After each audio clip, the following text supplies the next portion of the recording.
आप सभी को माघी चौथ सकट चौथ की ढेरों शुभकामनाएं। प्रिय दर्शकों, आज के इस वीडियो में हम बात करेंगे सकट चौथ के विषय में, क्योंकि सकट चौथ का व्रत कब है ये तो बताएंगे ही।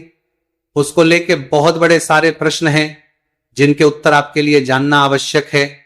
वो सभी प्रश्नों के उत्तर आपको प्राप्त होंगे, जैसे कि सकट चौथ जो है उसका व्रत किस दिन करना है, क्योंकि सूर्य के मुख से तो चतुर्थी दोनों ही दिन नहीं है, ना 6 को सूर्य के मुख से है 6 जनवरी को, और ना ही 7 जनवरी को सूर्य का उदय में नहीं हो रहा है। तो ऐसी अवस्था में चतुर्थी का व्रत करना किस दिन चाहिए, शास्त्र क्या कहते हैं, इसका नियम क्या कहता है, तो हमें व्रत कब करना है। दूसरी बड़ी बात कि इस दिन भद्रा कही जा रही है, तो भद्रा का समय क्या रहेगा, सिंह की भद्रा है। अब सिंह की जो भद्रा है वो कब तक रहेगी, कब से कब तक रहने वाली है, और जब भद्रा रहेगी तो भद्रा के समय आप इस सकट चौथ का व्रत पूजन कैसे करेंगे, उसके क्या नियम रहेंगे। सकट चौथ का जो व्रत है वो किया कैसे जाता है, अर्थात इस व्रत को करने के नियम क्या है, क्या इसमें खाना चाहिए, कब इसकी पूजा करनी चाहिए, कब इसकी कथा सुननी चाहिए, और इस व्रत की पूर्ण नियम किस प्रकार से पालन करने चाहिए। जो माताएं बहनें पहली बार सकट चौथ का व्रत करना चाहती हैं या कर रही हैं, उनको इस व्रत का किस प्रकार से पालन करना चाहिए, सकट चौथ किस प्रकार से रखनी चाहिए, पहली बार व्रत किस प्रकार से करना चाहिए। जो गर्भवती माताएं बहनें हैं उनको क्या सावधानी बरतनी चाहिए, क्या उनको किसी प्रकार की छूट रहेगी व्रत में, क्या, और इस व्रत को कौन कौन कर सकता है, इस चौथ के दिन चंद्रमा का उदय कब होगा, क्या समय रहेगा चंद्र उदय का। इस प्रकार से संपूर्ण जानकारी चौथ के विषय में आपको इस वीडियो के माध्यम से प्रदान की जाएगी। आपसे निवेदन है कि वीडियो यदि थोड़ा सा भी अच्छा लगे तो कृपया उसे एक बार लाइक अवश्य कर दीजिएगा। गणेश जी महाराज की कृपा से आपकी संतानें दीर्घायु हो, उनका स्वास्थ्य अच्छा रहे, इसके लिए कमेंट बॉक्स में अवश्य लिखिएगा जय श्री गणेश या गंगन पतये नमः। आप देख रहे हैं सनातन धर्म का संसार ज्योतिष संस्थान का प्रतिष्ठित यूट्यूब चैनल सनातन धर्म का संसार धार्मिक। हम यहां पर सभी व्रत और त्योहारों की सही शास्त्रीय जानकारी प्रदान करते हैं। ज्योतिष शास्त्र और के आधार पर आपको बताते हैं कौन सी तिथि कब है, व्रत आदि कब करना है, क्या विधि है, क्या नियम है, और क्या गलती आपने नहीं करनी। यदि आप सभी व्रत और त्योहारों की सही शास्त्रीय जानकारी पाते रहना चाहते हैं तो कृपया चैनल को सब्सक्राइब कीजिए और बेल आइकॉन को प्रेस कीजिए। जब आप सब्सक्राइब का बटन दबाएंगे तो वहां 1 घंटे का निशान बना हुआ आएगा, उसको अवश्य दबाइएगा, तभी आपको हमारे सारे वीडियो प्राप्त होंगे, अन्यथा आपसे जानकारी छूट जाएगी। आइए प्रिय दर्शकों, जानकारी आरंभ करते हैं और बात करते हैं आने वाले व्रत की। प्रिय दर्शकों, सकट चौथ का व्रत जो है ये बहुत ही बड़ा व्रत होता है, जो कि सभी माताएं अपनी संतान की लंबी आयु के लिए, उनके अच्छे स्वास्थ्य के लिए और उनके भविष्य की अच्छी उज्जवल कामना के लिए करती है। और जो निहत संतान दंपत्ति होते हैं वो सभी माताएं इस व्रत को संतान की प्राप्ति के लिए, संतान की कामना की पूर्ति के लिए करती है। ये व्रत सनातन धर्म में किए जाने वाले व्रतों में प्रमुख व्रत है। यूं तो 12 महीने में चौथ आती है, पर शास्त्र कहते हैं कि अगर 12 के 12 ना कर पाए तो आपको 8 करने चाहिए, और 8 भी ना कर पाए तो 4 तो अवश्य करनी चाहिए। अब आज के समय में जो युवा पीढ़ी है उसके लिए 4 करने में भी परेशानी होती है, अन्यथा तो 4 बड़ी चौथ कही गई है। जो अभी तक हमारी माताएं बहनें करती आई है वो 4 बड़ी चौथ है। आने वाली माघ मास की माघी चौथ, इसके बहुत से नाम हैं, इसे माघी चौथ भी कहते हैं, माघ मास की चौथ भी कहते हैं, इसे संकष्टी माघ कृष्ण संकष्टी भी कहते हैं, सकट चौथ भी कहते हैं, इसको तिल कहते हैं, इसको तिलकुटनी चौथ भी कहते हैं, अनेकों इसके नाम हैं। माघ मास के बाद वैशाख की जो चौथ आती है वो बड़ी चौथ होती है, उसका व्रत भी करना चाहिए। इसके बाद भदवे की चौथ, भादो की जो चौथ आती है, भाद्रपद मास की चतुर्थी, उसका भी व्रत करना चाहिए, वो भी बड़ी चौथ है। और इसके बाद आती है कार्तिक अश्विन मास की चौथ, जिसको हम करवा चौथ के नाम से जानते हैं, यह भी बड़ी चौथ है। ये 4 बड़ी चौथ कही गई है, इनके व्रत करने चाहिए। अब आधुनिक समय में जो है अव्रत कम होते जा रहे हैं, तो उस अवस्था में 2 चतुर्थी ऐसी है जिनका व्रत कभी भी माताओं बहनों को नहीं छोड़ना चाहिए। वो चतुर्थी एक तो जो आने वाली है सकट चौथ, और एक जो आप सभी जानते ही होंगे जो अधिकतर माताएं बहनें करती भी हैं, जो अश्विन मास में कार्तिक मास में चतुर्थी आती है, जिसे करवा चौथ के नाम से जाना जाता है। करवा चौथ का व्रत प्रिय दर्शकों पति की लंबी आयु के लिए किया जाता है, आप सभी जानते हैं। पर यह जो सकट चौथ का व्रत है, यह संतान की लंबी आयु, अच्छे स्वास्थ्य के लिए किया जाता है। इसीलिए यह सभी माताओं को करना चाहिए। इसकी विधि बताएं। इससे पहले यह जानते हैं कि यह व्रत करना किसके लिए अनिवार्य है। प्रत्येक वह स्त्री जो विवाह है उसको यह व्रत करना चाहिए, जो संतान की कामना रखती है, अर्थात जो चाहती है कि उसको संतान हो, उसे यह करनी चाहिए। जिसकी संतान है वो चाहती है कि उसकी संतानें दीर्घायु हो, सदा स्वस्थ रहें और जीवन में खूब उन्नति करें, उनको ये व्रत करना चाहिए। तो सभी माताओं को कुल मिला के ये व्रत करना चाहिए। ये व्रत जो है कुमारी कन्याएं नहीं करती हैं। यद्यपि करवा चौथ का जो व्रत है वो कुछ कुछ प्रांतों में कुंवारी कन्याओं द्वारा कर लिया जाता है, परंतु सकट चौथ का व्रत कुंवारी कन्याएं नहीं करती हैं। ये शादीशुदा जिनकी अपनी संतानें हो चुकी है या होने वाली है, या जो संतान की इच्छा रखती है, उनको ये व्रत करना आवश्यक है। प्रश्न उठता है कि ये व्रत हमें शुरू कब करना चाहिए। इसके व्रत की शुरुआत हमें शादी के बाद जब पहली सकट चौथ आए उसी से कर देनी चाहिए।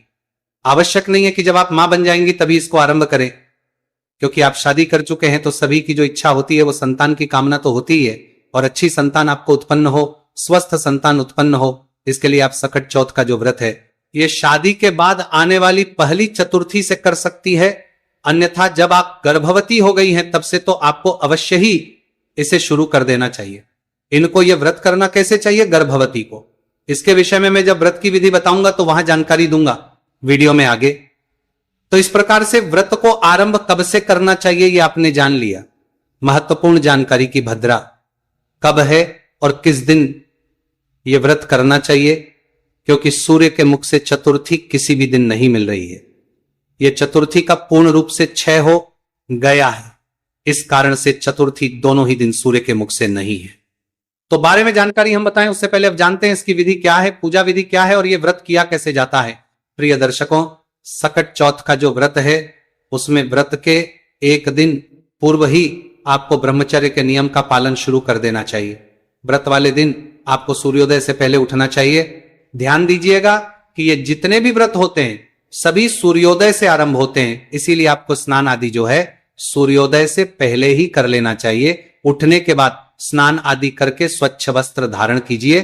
स्वच्छ धारण करके आपकी जो डेली की प्रतिदिन की जो भी आपकी पूजा पाठ है उसको कीजिए। मंदिर की साफ सफाई करनी है या आप कोई कथा पुराण सुनते हैं वहां सुनिए। वैसे भी ये माघ मास में आता है और माघ स्नान बहुत कल्याणकारी होता है, तो सबको कीजिए, माघ स्नान कीजिए, माघ मास का जो है उसको सुनिए। सभी कथाएं आदि सुनने के बाद अब आप सकट चौथ का जो व्रत पूजन है उसको करेंगे। उसको करने के लिए सबसे पहले तो आपके मंदिर में ही आप पूजन कर सकते हैं, अगर गणेश वहां पर विराजमान है। तो देखिए, जो सकट चौथ की पूजा है ना वो दो प्रकार से होती है। दो प्रकार से, ऐसे कि कुछ प्रांतों में तो गणेश जी महाराज की पूजा की जाती है, कथा सुनी जाती है और सायंकाल को चंद्रमा को अर्घ्य देकर व्रत खोला जाता है। कुछ प्रांतों में सुबह के समय कथा आदि कर ली जाती है, गणेश जी की पूजा हो जाती है और सायंकाल को चौथ माता की पूजा की जाती है। दीवार पर एक मानव आकृति बना के चौथ माता की पूजा की जाती है, उनको भोग लगाया जाता है और फिर चंद्रमा की पूजा करके व्रत खोला जाता है। तो यहां मैं दोनों ही आपको बताने जा रहा हूं कि कैसे आपको दोनों ही विधियों से पूजन करना चाहिए। आपके यहां जो विधि होती हो उस विधि से आप कर सकते हैं, या आप कहें कि पंडित जी हमें तो पता ही नहीं, हम शुरू कर रहे हैं, तो आप गणेश जी की विधि से कर सकते हैं, क्योंकि जो चौथ माता की मानव आकृति बना के करने वाला व्रत है वो कुछ प्रांतों की अपनी परंपराओं पर आधारित है। वहां पर इसी प्रकार की परंपराओं में उन कबीलों में पहले शुरुआत हुई और फिर वो धीरे धीरे उस संप्रदाय में पूरे में उसी प्रकार से पालन होने लगा और उस विधि से वो मानव रूप बनाना और फिर उसका भोग आदि का प्रावो बनाना है, और फिर उसका भोग आदि का प्रावो लगाना वो सबके लिए संभव ही नहीं। तो जो पहली बार शुरू कर रहे हैं और उनको ज्ञात नहीं कि कैसे करना है, तो वो गणेश जी का पूजन करके और कथा श्रवण करके रात्रि को चंद्रमा को अर्घ्य देके ही व्रत के नियम का पालन करें। तो आइए हम पूजन की ओर आगे बढ़ते हैं। प्रिय दर्शकों, आप चाहें तो चौकी लगाकर पूजन कर सकते हैं और आप चाहें तो आपके मंदिर में जो गणेश जी आपने विराजमान किए हैं चाहे उनकी तस्वीर है, चाहे आपने उनकी प्रतिमा रखी है, उनका पूजन वहां मंदिर में भी कर सकते हैं। सामग्री एक बार देख लीजिए, क्या आपकी घर पे इसमें से होगा और क्या आपको बाजार से लाना है। सामग्री के रूप में आपके पास भगवान गणेश की कोई प्रतिमा होनी चाहिए। गणेश जी की प्रतिमा या तस्वीर हो तो तस्वीर ले लीजिए। उनको अर्पित करने के लिए रोली, मोली, पान, सुपारी, लौंग, इलायची, धूप, दीप, नैवेद्य, अक्षत, साबुत, चावल लीजिएगा। और गणेश जी महाराज को अर्पित करने के लिए अगर जनेऊ हो तो जनेऊ ले लीजिए। ये सारी सामग्री एकत्रित कर लीजिए और आसन लगा के बैठ जाइए। उत्तर दिशा की ओर मुख करके इकलौते में जल तांबे का लोटा लीजिए। उसमें पहले थोड़ा गंगा जल भरिए, फिर शुद्ध जल भरिए और उसके बाद फूल के माध्यम से उस स्थान पर जल के छींटे दीजिए जहां आपने आज का पूजन करना है, चौकी लगानी है। और जो सामग्री आप पूजा के लिए लाए हैं उसको भी जल के छींटे दीजिए, जिससे कि वह सामग्री सारी शुद्ध हो जाएगी, पवित्र हो जाएगी। इस प्रकार से जल छींटे देकर आपने स्थान को पवित्र किया है, शुद्ध किया है। अब आप महाराज की चौकी बिछाइए। चौकी पर प्रतिमा जो है गणेश जी महाराज की उसको रखिए, या तस्वीर है तो तस्वीर को रखिए। उनके सामने सीधे हाथ की ओर घी का दिया रखिए, और अगर आप तेल का दिया जला रहे हैं तो उलटे हाथ की ओर रखिएगा। देती का तस्वीर की ओर रखिएगा, उसके विपरीत दिशा में धूप रखिए। संकल्प करने के लिए सबसे पहले अपने सीधे हाथ पर जल लीजिए। लोटे में जो हमने जल भरवाया था ना, चम्मच से सीधे हाथ पर जल लीजिए और हाथ धो लीजिए। हाथ धोने के बाद सीधे हाथ पर 1 चम्मच जल लीजिए, उसमें अक्षत रखिए। पुष्प है तो पुष्प रखिए। 1 रुपए का सिक्का दक्षिणा के रूप में कम से कम रखिए और 3 बार बोलिए ओम श्री विष्णु, ओम श्री विष्णु, ओम श्री विष्णु। अपना नाम, अपना गोत्र, जिस स्थान पर बैठकर संकल्प कर रहे हैं वहां का मकान नंबर, क्षेत्र का नाम, शहर का नाम, पुण्यतिथि और आयु आरोग्यता प्राप्त संतान, दीर्घायु प्राप्त उत्तम स्वास्थ्य पुत्र, रत्न प्राप्त है, चतुर्थी व्रत निमित्त अर्थात श्री गणेश जी महाराज चौथ माता व्रत पूजन कथा श्रवण संकल्प श्री विष्णु वह संकल्प भगवान जी के, गणेश जी के चरणों में अर्पित कर दीजिए। इसके बाद आप गणेश जी महाराज का पूजन करेंगे। पूजन में सबसे पहले जल के छींटे दीजिए, फूल से जल के छींटे दीजिए। आप स्नान करा रहे हैं इस भाव से स्नान कराइए। स्नान कराने के बाद उनको अच्छे से पोंछ दीजिए। फिर गणेश जी महाराज को वस्त्र के रूप में मौली का एक टुकड़ा तोड़िए, वो अर्पित कर दीजिए। पवित्र के रूप में जनेऊ लीजिए और जनेऊ को रौली कुमकुम कर लीजिएगा। फिर गणेश जी को चढ़ाइएगा। जनेऊ अर्पित करने के बाद गणेश जी महाराज को तिलक लगाइए, से तिलक कीजिए, अक्षत समर्पित कीजिए, चावल लगाइए, पुष्पम समर्पण पुष्प अर्पित कीजिए, फूल चढ़ाइए। अगर आपके पास माला है तो माला पहनाइए। दुर्वा लाए हैं तो हरी घास की जो दुर्वा आती है वह दुर्वांकुरम समर्पण दुर्वांकुर समर्पित कीजिए। फिर धूप दिखाइए, दीप दिखाइए। नैवेद्य के रूप तिल से बनी हुई कोई मिठाई आपके पास है तो उसको चढ़ाइए। अगर वह नहीं है तो मोदक चढ़ा सकते हैं, फल चढ़ा सकते हैं, मिश्री चढ़ा सकते हैं, बताशे चढ़ा सकते हैं। जो आपके पास इसमें से उपलब्ध है वह चढ़ा दीजिए। जलाजमी के रूप में फूल से जल चढ़ दीजिए, उनके ऊपर जल के छींटे दीजिए। समर्पण तांबुल का विप्राय के पान का पत्ता लीजिए, उस पे 2 लौंग रखिए, 2 इलायची रखिए, सुपारी रखिए और वो गणेश जी महाराज को अर्पित कीजिए। यदि आप संतान की कामना के लिए व्रत कर रहे हैं तो उस पे कपूर रखिए। इन सब सामग्री के साथ कपूर भी और बीड़ा हाथ में लेके गणेश जी महाराज से निवेदन कीजिए। चौथ माता से निवेदन कीजिए कि ये गणेश जी महाराज हैं। चौथ माता, हम निसंतान दंपति है या हमें पुत्र रत्न की आवश्यकता है, आप हमें एक पुत्र प्रदान करें। और उसके बाद वह वीणा भगवान गणेश जी के चरणों में अर्पित कर दीजिए। शुभ दक्षिणा, जो भी दक्षिणा चढ़ाना चाहते हैं वो दक्षिणा चढ़ाइए, हाथ जोड़कर नमस्कार कीजिए। अब आप बैठ के और आज की कथा सुनेंगे, सकट चौथ की कथा सुनेंगे और साथ में विनायक जी की कथा अर्थात गणेश जी की कथा अवश्य सुनेंगे। 2 कथाएं सुनी जाती हैं, एक चौथ माता की कथा और एक गणेश।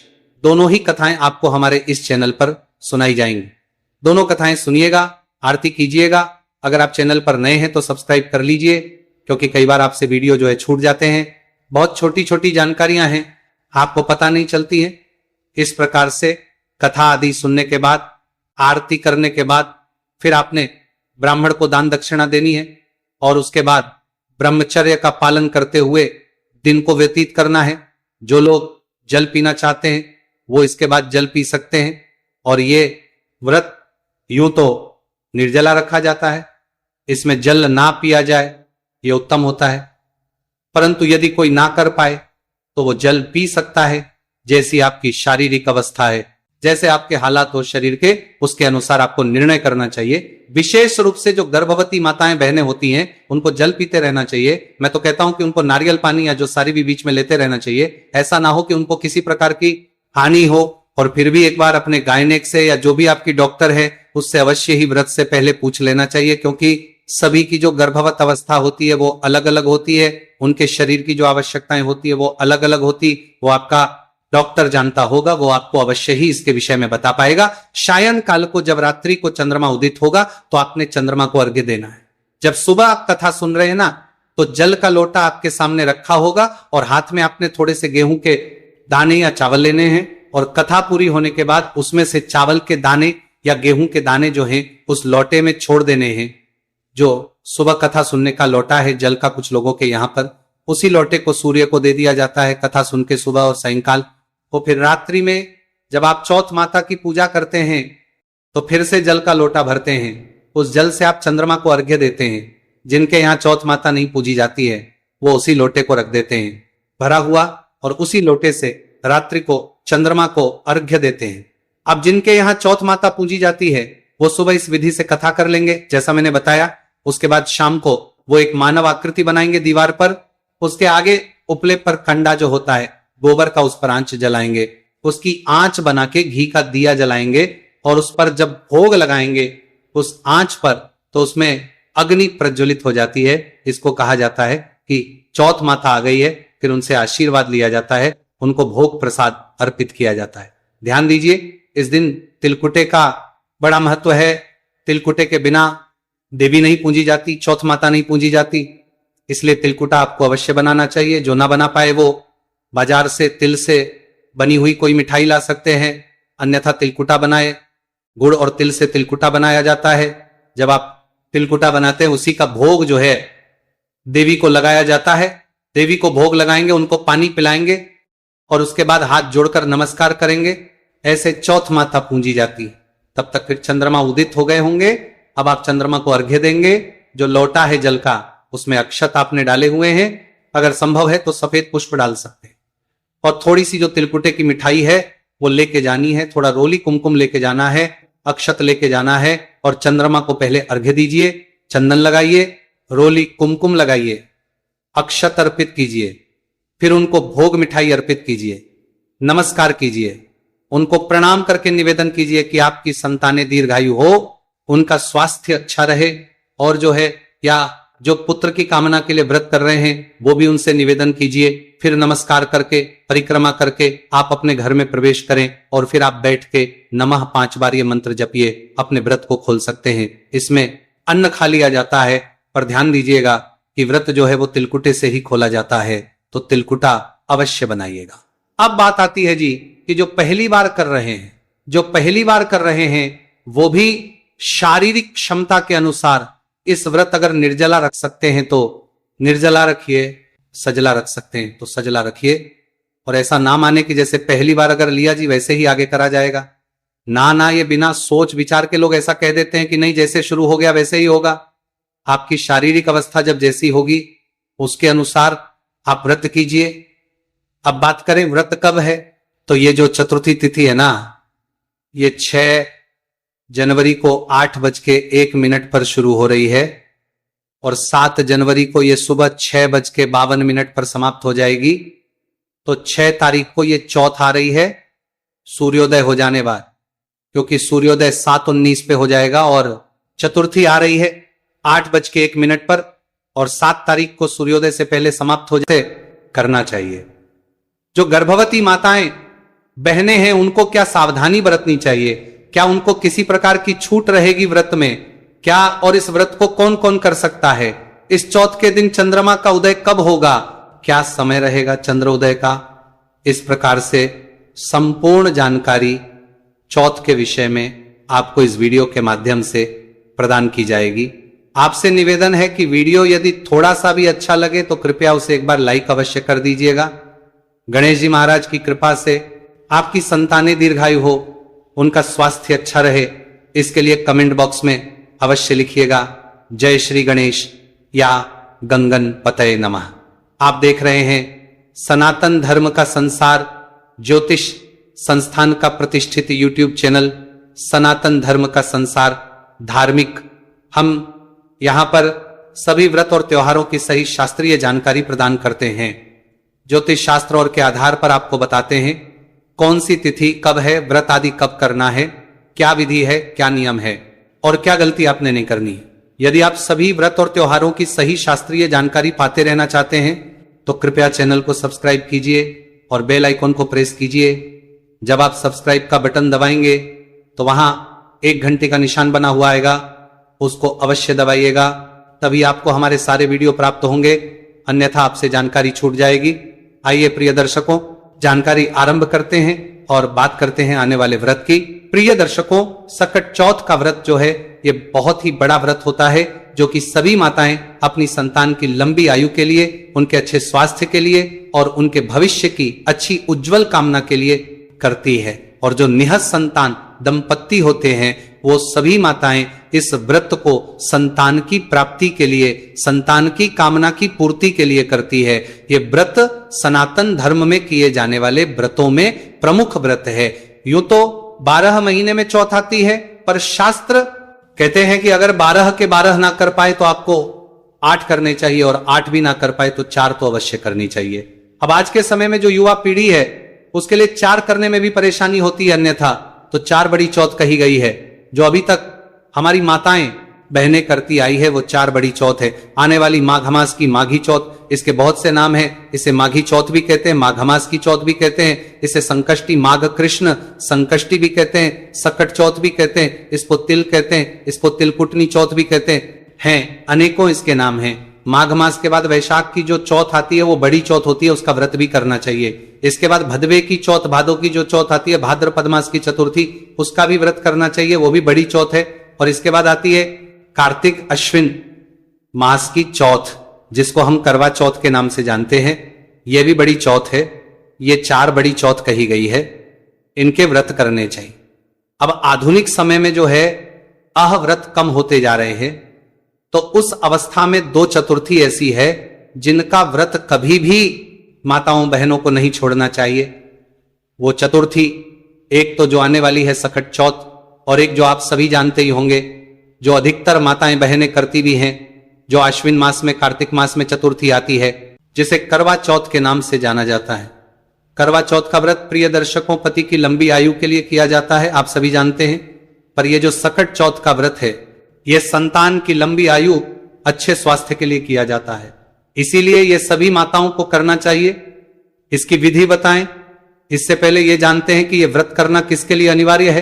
प्रत्येक वह स्त्री जो विवाह है उसको यह व्रत करना चाहिए, जो संतान की कामना रखती है, अर्थात जो चाहती है कि उसको संतान हो, उसे यह करनी चाहिए। जिसकी संतान है वो चाहती है कि उसकी संतानें दीर्घायु हो, सदा स्वस्थ रहें और जीवन में खूब उन्नति करें, उनको ये व्रत करना चाहिए। तो सभी माताओं को कुल मिला के ये व्रत करना चाहिए। ये व्रत जो है कुमारी कन्याएं नहीं करती हैं। यद्यपि करवा चौथ का जो व्रत है वो कुछ कुछ प्रांतों में कुंवारी कन्याओं द्वारा कर लिया जाता है, परंतु सकट चौथ का व्रत कुंवारी कन्याएं नहीं करती हैं। ये शादीशुदा जिनकी अपनी संतानें हो चुकी है या होने वाली है, या जो संतान की इच्छा रखती है, उनको ये व्रत करना आवश्यक है। प्रश्न उठता है कि यह व्रत हमें शुरू कब करना चाहिए। इसके व्रत की शुरुआत हमें शादी के बाद जब पहली सकट चौथ आए उसी से कर देनी चाहिए। आवश्यक नहीं है कि जब आप मां बन जाएंगी तभी इसको आरंभ करें, क्योंकि आप शादी कर चुके हैं तो सभी की जो इच्छा होती है वो संतान की कामना तो होती ही है, और अच्छी संतान आपको उत्पन्न हो, स्वस्थ संतान उत्पन्न हो, इसके लिए आप सकट चौथ का जो व्रत है ये शादी के बाद आने वाली पहली चतुर्थी से कर सकती है। अन्यथा जब आप गर्भवती हो गई हैं तब से तो आपको अवश्य ही इसे शुरू कर देना चाहिए। इनको यह व्रत करना कैसे चाहिए गर्भवती को, इसके विषय में मैं जब व्रत की विधि बताऊंगा तो वहां जानकारी दूंगा वीडियो में आगे। तो इस प्रकार से व्रत को आरंभ कब से करना चाहिए ये आपने जान लिया। महत्वपूर्ण जानकारी की भद्रा कब है और किस दिन यह व्रत करना चाहिए, क्योंकि सूर्य के मुख से चतुर्थी किसी भी दिन नहीं मिल रही है। यह चतुर्थी का पूर्ण रूप से क्षय हो गया है, इस कारण से चतुर्थी दोनों ही दिन सूर्य के मुख से नहीं है। तो बारे में जानकारी हम बताएं उससे पहले अब जानते हैं इसकी विधि क्या है, पूजा विधि क्या है और यह व्रत किया कैसे जाता है। प्रिय दर्शकों, सकट चौथ का जो व्रत है उसमें व्रत के एक दिन पूर्व ही आपको ब्रह्मचर्य के नियम का पालन शुरू कर देना चाहिए। व्रत वाले दिन आपको सूर्योदय से पहले उठना चाहिए। ध्यान दीजिएगा कि ये जितने भी व्रत होते हैं सभी सूर्योदय से आरंभ होते हैं, इसीलिए आपको स्नान आदि जो है सूर्योदय से पहले ही कर लेना चाहिए। उठने के बाद स्नान आदि करके स्वच्छ वस्त्र धारण कीजिए। स्वच्छ धारण करके आपकी जो डेली की प्रतिदिन की जो भी आपकी पूजा पाठ है उसको कीजिए। मंदिर की साफ सफाई करनी है या आप कोई कथा पुराण सुनते हैं वहां सुनिए। वैसे भी ये माघ मास में आता है और माघ स्नान बहुत कल्याणकारी होता है, तो सबको कीजिए, माघ स्नान कीजिए, माघ मास का जो है उसको सुनिए। सभी कथाएं आदि सुनने के बाद अब आप सकट चौथ का जो व्रत पूजन है उसको करेंगे। उसको करने के लिए सबसे पहले तो आपके मंदिर में ही आप पूजन कर सकते हैं अगर गणेश वहां पर विराजमान है। तो देखिए, जो सकट चौथ की पूजा है ना वो दो प्रकार से होती है। दो प्रकार से, ऐसे कि कुछ प्रांतों में तो गणेश जी महाराज की पूजा की जाती है, कथा सुनी जाती है और सायंकाल को चंद्रमा को अर्घ्य देकर व्रत खोला जाता है। कुछ प्रांतों में सुबह के समय कथा आदि कर ली जाती है, गणेश जी की पूजा हो जाती है